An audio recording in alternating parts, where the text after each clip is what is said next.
En ce week-end de mars, plus de 1000 personnes se sont rassemblées dans la basilique du Sacré-Cœur à Koekelberg, dans la région bruxelloise, pour la première édition du Congrès Mission en Belgique.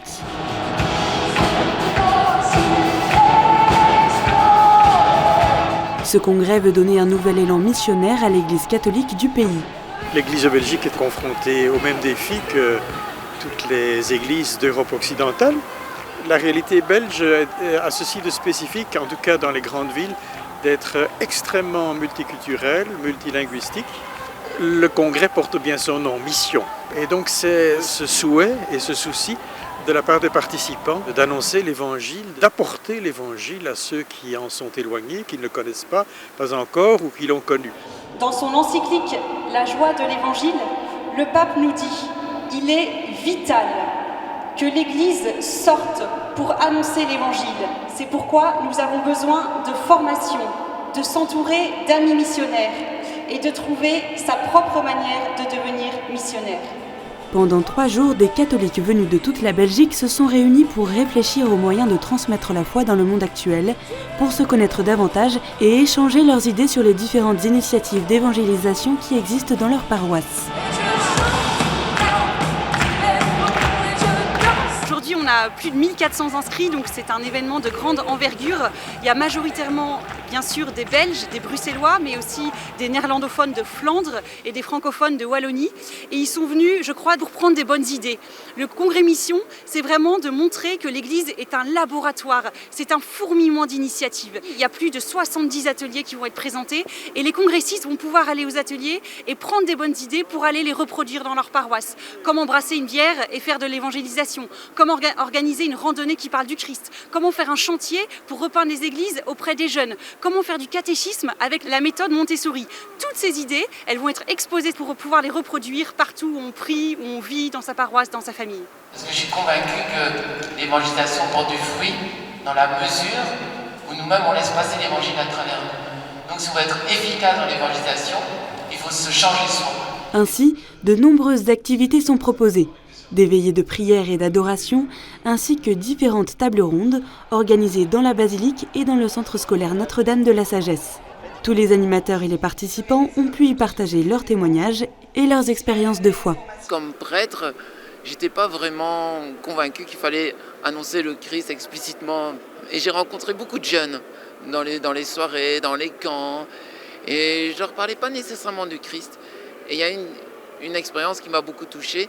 C'est le suicide de 2 jeunes que j'avais connus et à qui j'avais pas parlé du Christ. J'avais vécu des choses avec eux, j'avais même été parfois dans des soirées avec eux, mais je n'avais pas parlé. Je me suis dit, mais pourquoi je n'aurais pas dit ce qui faisait vivre, qui était ma joie?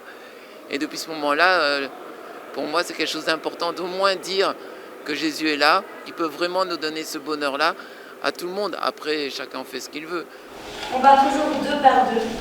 C'est-à-dire que si nous, on commence à manquer de charité ou dire des amis, l'autre est là pour réajuster. Et surtout, on prie l'un pour l'autre pendant que l'autre parle, pour que vraiment ce soit l'Esprit Saint qui puisse nous guider pendant toute la mission. Chacun a pu participer à des ateliers selon les sujets, comme ici, où l'on s'initie à l'évangélisation de rue. Je fais partie d'une association qui s'appelle Annuncio, qui fait de l'évangélisation dans la rue. Et donc je suis venue pour partager ce qu'on faisait. Aujourd'hui, moi je pense que c'est important parce qu'il y a moins de monde dans les églises, qu'il y a beaucoup de personnes qui n'entendent jamais parler de Dieu. Moi j'ai rencontré des personnes qui ne connaissaient pas le nom de Jésus. Qui n'ont plus du tout de notion de catéchisme et qui, pour autant, ont soif de sens, de joie et d'espérance. Et nous, voilà, on a le sens, la joie et l'espérance que son Jésus a apporté.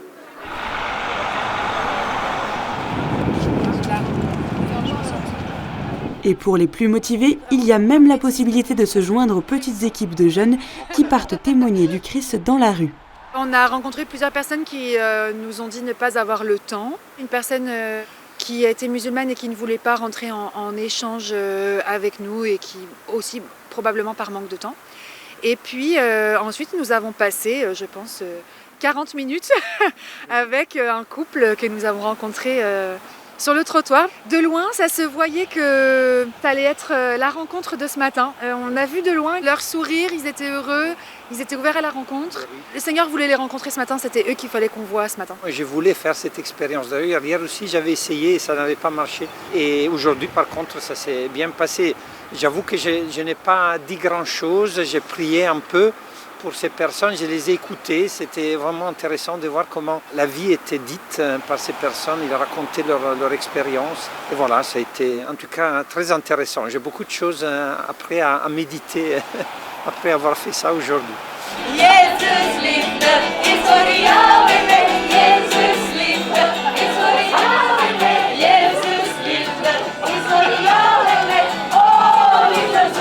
Ce congrès Mission est aussi une occasion de découvrir toutes les associations, les communautés et les médias catholiques en Belgique représentés ici dans le village des Stands. Pourquoi est-ce que je suis venue ici? Parce que c'est en soi un projet super intéressant et innovant dans une recherche totale d'être un meilleur être humain chaque jour. C'est la base de la chrétienté et Jésus n'est pas venu pour que nous soyons des gens statiques, mais pour que nous soyons toujours en constance, en mouvement et en évolution.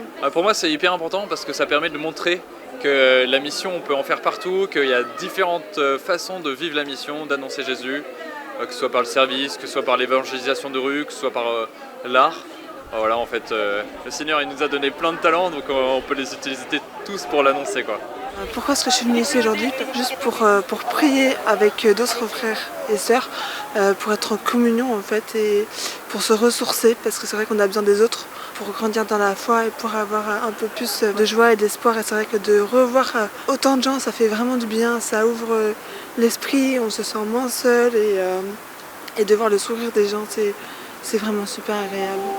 Seigneur, nous te bénissons, car nous croyons que tu accompliras ton œuvre même au milieu de nos erreurs, pourvu que nous n'abandonnions pas le chemin de l'amour et que nous soyons toujours ouverts à ton action surnaturelle qui purifie. Le moment fort du week-end est la messe de clôture.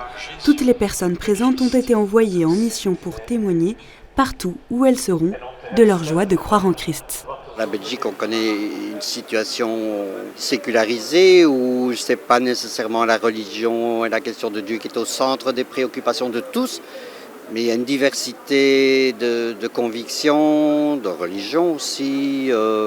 Et donc les chrétiens sont moins nombreux et donc ça nous provoque à mieux connaître notre foi, à la vivre ensemble et aussi à la partager et en témoigner. Comme disait l'ancien cardinal chez nous, sans arrogance, mais avec conviction.